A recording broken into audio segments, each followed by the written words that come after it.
Silipin natin ang local race sa Batangas City. Nangunguna ang mga kandidato na naglaban dyan. Gaya nito si Marby Marino na nakakuha ng 92,000. Pangalawa naman, si Berberabe Clemente.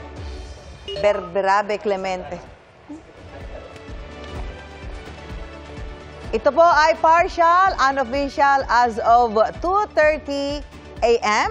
Yan po ay mga boto mula sa 79.93% of clustered precincts.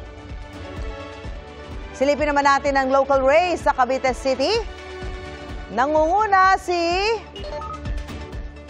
Denver Chua. Ito po ay partial, unofficial as of 2:30 a.m. Yan po ay mga boto mula sa 85.84% of clustered precincts. Silipin naman natin ang local race sa Davao City.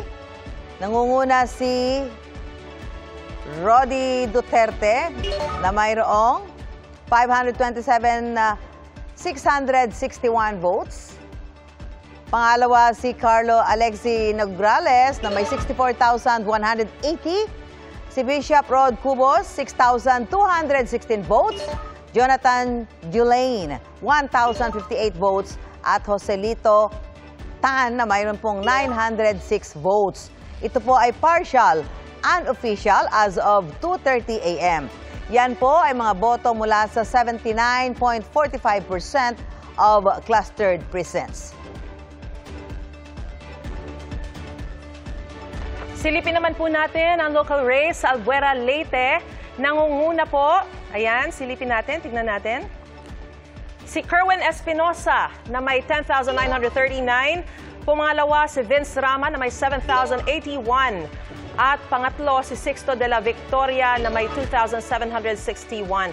Yan po ay sa pagka-mayor and partial unofficial as of May 13, 2:32 a.m.